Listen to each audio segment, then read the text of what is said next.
आज आपण बनवणार आहेत गावरान गावठी तूप. त्यासाठी मी 15 दिवसापासून साय साठवून ठेवलेली होती, तर ती फ्रीजला लावलेली होती.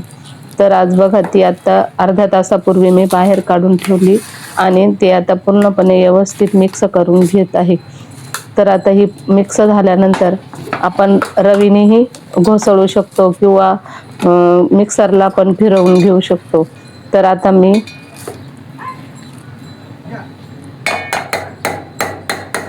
मिक्सरमध्ये ग्राइंडिंग करून घेत आहे. मिक्सरमध्ये आपण ग्राइंडिंग करून घ्यायची. त्यासाठी थोडंसं थंड पाणी टाकायचं आणि मिक्सरला ग्राइंडिंग करून घ्यायचं. तर जोपर्यंत आपला लोण्याचा गोळा तयार होत नाही तोपर्यंत आपण ग्राइंडिंग करू.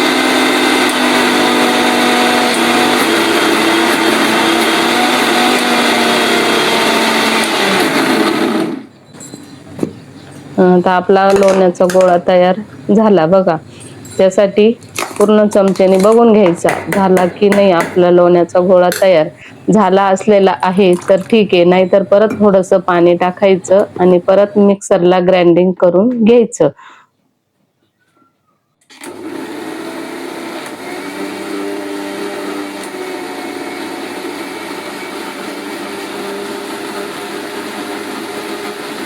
बघा, आपला गोळा पूर्ण तयार झालेला आहे. आपण आता एका छोट्याशा कढईमध्ये काढून घेऊ. काढल्यानंतर परत दुसरं तसंच आपण तयार करायचे. पूर्ण बाकीची साय आहे ती परत मिक्सरला ग्राइंडिंग करून घ्यायची. आणि बघा, आपली पूर्ण झालेली आहे. आता बघा, लोणी कसं आपलं एका साईडला आणि पाणी एका साईडला जातं. तर पूर्णपणे हे ज्या कढईमध्ये आपल्याला गरम करायला ठेवायचं आहे त्या कढईमध्ये काढून घ्यायचे, म्हणजे आपले जास्त भांडे पण तेलकट तुपट होत नाही. हे बघा, आपलं पूर्ण तूप आणि लोण्याचे गोळे आणि हे दह्याचं पाणी पूर्ण बाजूला झालेलं आहे. तर आपण हे जे पाणी असतं ते आपण बाजूला वतून दिलं तरी चालू शकतं किंवा आपल्याला ते प्यायला पण छान लागतं. ताक पण तयार होतं बघा. तर आपण ते न फेकता आपण पिऊ शकतो. आणि हे लोण्याचा गोळा आहे, याचं पूर्णपणे पाणी ओतून ते पाणी काढून टाकायचं, म्हणजे आपलं तूप कडवट लागत नाही.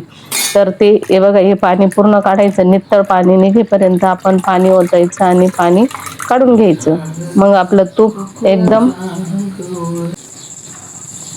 बघा, आपण अजून परत याला एकदा थंड पाणी टाकू. थंड पाणी टाकलं का आपलं पाणी आणि हा लोण्याचा गोळा पूर्णपणे बाजूला होऊ शकतो. बघा, बघून घ्या. बघा, मी पाणी टाकून परत साईडला ते करते.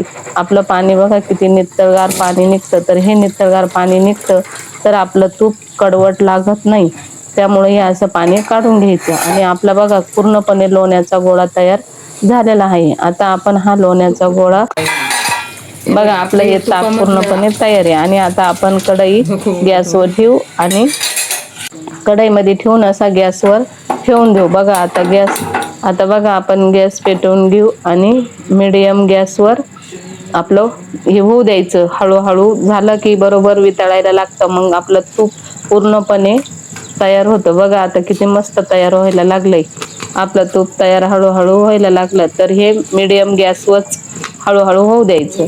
तर आता त्यानंतर आपली बिरी पण जास्त निघणार नाही, कारण की आपली साय व्यवस्थित होती आणि लोण्याचा गोळा व्यवस्थित तयार झाला होता. त्यामुळे आपलं बिरी एकदम कमी निघेल. आता याला कमी गॅसवर हळूहळू हलवत राहायचं चमच्यानी.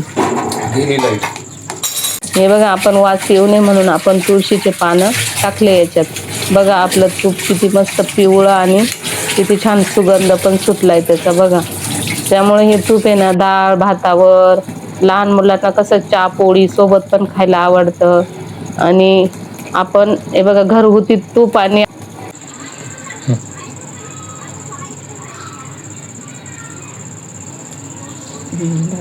हे बघा, तूप थंड झालं आणि मी ह्या बरणीत काढून घेतलं आणि आपली बिरी इतकीच निघाली. बघा, किती कमी बिरी निघाली.